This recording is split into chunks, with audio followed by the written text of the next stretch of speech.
Hey YouTube family, it's Denko the Realtor, your Utah Realtor. Today I'm going to show you, has the housing market stabilized? Well, the data is showing that it definitely has not. Also, you want to watch this video further on because I'm actually going to show you a thing that could potentially be a big whammy for the Utah housing market, have major implications on the Utah housing market. So you want to stay tuned for that. Now, you know, this is a no BS YouTube channel, so I have the data. We're going to go over that and stay tuned for that whammy that could potentially have major impacts on the Utah housing market. So right here, let me just remove myself entirely. Why is this important? So we take a look at inventory. It is exactly the same, essentially, what it was a year ago. We see that it's actually increased 0.07%. So pretty much non-existent increase. However, look at the under contracts, less, right? Less by 11%. So 3,700 compared to 4,100. Now this right here, the withdrawals, these are people that gave up on the housing market. We see that was higher at the beginning of last year. So that could potentially be indicating that we did actually have more inventory to start the year last year because people were, well, taking their houses off at a higher rate, which means there was more houses hitting the market. They just weren't selling, and then people were taking them off. The sellers were, giving up on the housing market. Now, why is that first part important? Well, if you remember from the previous videos, and if not, I'll remind you, we had more inventory than year over year for the first half of 2023. However, once we got into the summer months and into the fall months heading towards the holidays, all of a sudden it flipped where we had less inventory year over year. So we were trending downwards as far as comparing inventory levels year over year. Now we see that that is actually the same, that the inventory is now actually increasing. Now I want to show y'all what that means as far as listings hitting the housing market. And like I mentioned, you want to stay tuned here because this whammy could have major implications. So first, let me pull this up here on the Excel. This is what prevented the housing market from absolutely crashing last year. Look at the inventory. So look how many less listings we were having from February to July and even into August, right? We had 500, 1,200 less homes hit the market, 1,600. But look what happened in November, a positive 106.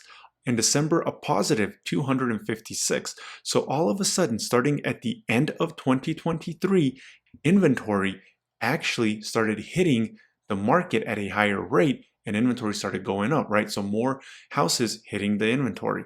And if we take a look at what's going on here, well, it seems like the trend is continuing. If we take a look at January of 2024 compared to January 2023, and we still have 2 more days, right? Let me just double check that. Yep, 2 more days. So we have 174 units more hitting the market. So look at this increase, right?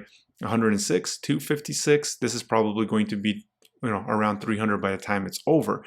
And all of a sudden, this trend is changing where we're not negative, where we're actually having more houses hitting the inventory and the sales are still identical. They're still pretty bad. They're still, 35 to 45% lower than when we compare to 2021 levels or when we compare each one to 2019 levels, the last pre-pandemic year.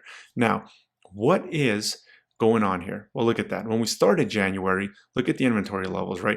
They were lower in 2024 and all of a sudden they flipped and we have more inventory now. So that's something to pay attention to.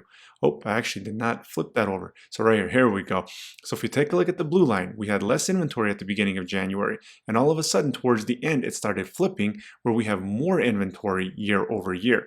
And that has to do with the listings that are hitting at a higher rate. So it's going to be interesting what happens in the spring months and in the summer. Are we going to have 500, 800? Are we going to get to 1,000 homes more hitting the housing market and increasing the inventory? So that definitely is something to keep an eye out on. Now, that's not the whammy.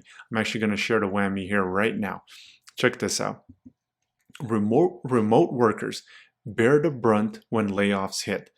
Look at that. New data shows fully remote employees are more likely to be let go than their peers. Why is this important? Well, if we look at this study right here, so this was published in 2021. So in September 2021, almost at the end of 2021 during the pandemic, right? So look at this. Utah has the 5th highest percentage of remote workers among states. Well, if people that are remote workers are getting laid off at a higher rate and the local income can't support the local home prices, if we do see a recession, we do see a downward spiral, wouldn't that have further implications on our housing market? I mean, I think so. Look at the remote work right here, right? Layoffs, employers. So right here, where workers were logging on from home 5 days a week were 35% more likely to be laid off in 2023 than their peers who came into the office. And you see that right there.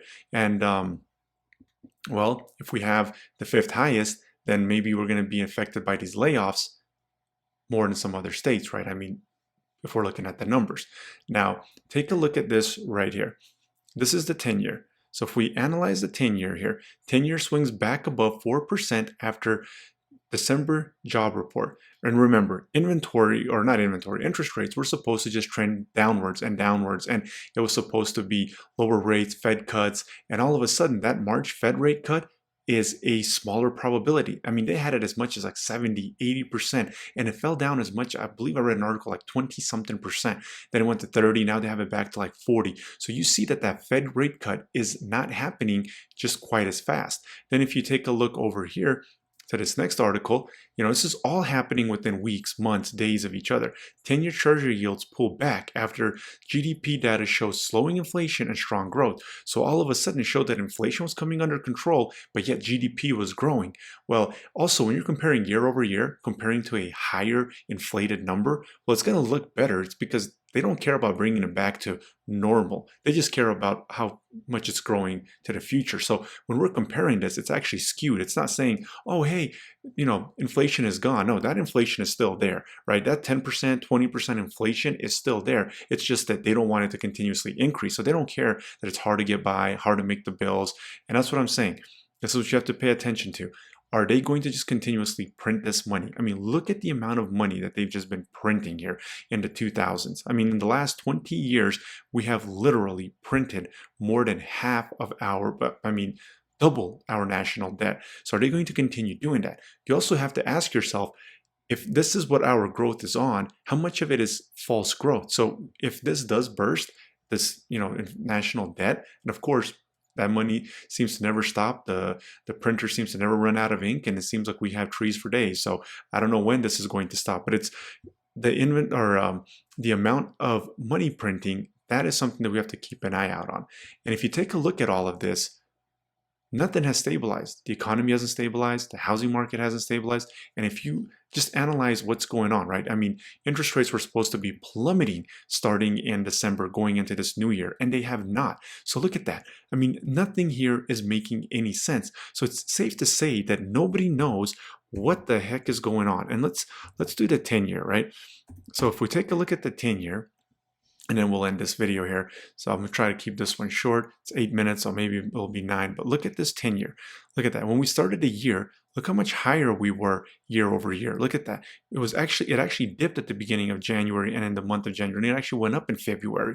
So right here is when the market was feeling like, maybe it's rebounding. Then it kind of slowed down. And right here, after those bank failures, this is when the market kind of started getting multiple offers on those entry-level homes. And this is why we could see an uptick in the spring on the smaller houses.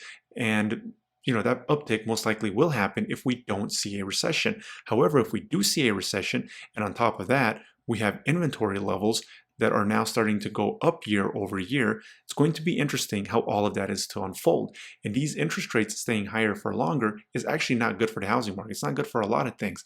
So make sure that you're paying attention to these videos. I'm going to keep it real with you. I'm going to keep providing this information. That way you make the decision you feel financially comfortable with. And if you need to get a hold of me, my contact information is down below.